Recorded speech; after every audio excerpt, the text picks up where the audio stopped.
د یو مستطیل اوږدوالی ا مربع مثبت شپږ منفي 28 دی او پراخوالی ا مربع منفي 9 دی.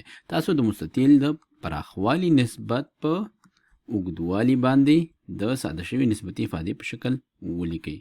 نو موږ نه غوښتی دی د پراخوالي نسبت پر اوږدوالي باندې. راځو دلته لیکو چې پراخوالی نسبت پر څه شي باندې؟ اوږدوالي باندې. راځو مخرج کې ورته لیکو اوږدوالی. نو دا به مساوي شي موږ سره د پراخوالي افاده څه شی ده؟ ا مربع منفي 9 تقسیم پر د اوږدوالي لپاره یې قیمت راکړی دی ا مربع مثبت شپږ منفي 28 او موږ ته وایي چې دا څنګه کړو؟ ساده کړو. ساده کول دپاره ساده تر ټولو ښه لاره دا ده چې موږ دا څنګه کړو؟ په دوی کې مشترک فکتورونه ونیسو او وګورو چې کوم یو فکتور د کوم یو سره ختمیږي او بیا به مخکې ځو. نو را به شو لومړی به دا صورت تجزیه کړو. دا مساوي کېږي. موږ پوهېږو چې دا کوم شکل دی؟ ا مربع منفي b مربع، یعنې د مربعاتو د تفاضل شکل دی. نو موږ لیکو چې دا به مساوي شي ا جمع د دې مربع جذر 3 او ا منفي 3 او دا موږ له دې شکل څخه واخیستو چې ا مربع منفي b مربع دا مساوي کېږي له ا مثبت b او ضرب ا منفي b. که چیرې دا دواړه سره ضرب کو بیرته دې حالت ته راګرځي. راځو مخرج ته یې ګورو چې د اوږدوالي افاده ده.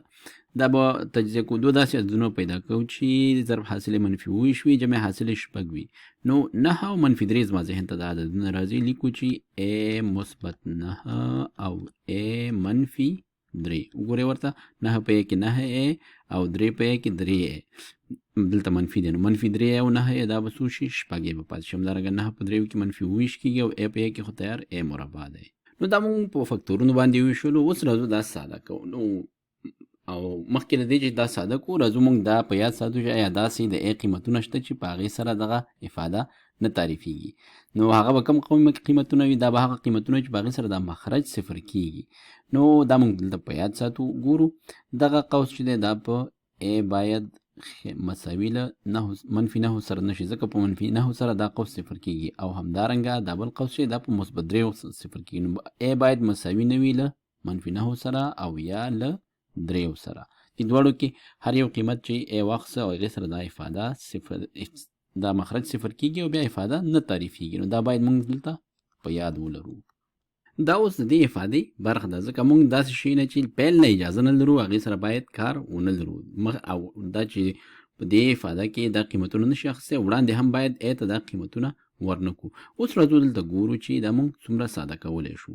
نو دلته د دغه شرطونو په نظر کې نیولو سره ا دلته باید د 3 سره مساوي نه وي. دا له دې سره ختمیږي. دلته موږ ته پاتې کېږي په صورت کې لاسته راځي ا مثبت 3 ا مثبت 3 او په مخرج کې پاتې کېږي ا مثبت 9 او دې سره شرط شی پاتې کېږي، شرط ور سره پاتې کېږي ا باید مساوي نه وي له منفي 9 او یا له 3 سره. او د دې لیکل دلته ډېر اړین دی، ځکه اوس لپاره موږ دلته دا موږ نشو لیدلی چې ا باید له منفي 9 او 3 خلاف وي، ځکه دلته موږ ته معلومات لږ څه دلته له لاسه ورکړل. دې دپاره چې دا افاده ټوله له دې سره معادله پاتې شي، د دې شرط لیکل ورسره ډېر اړین دي.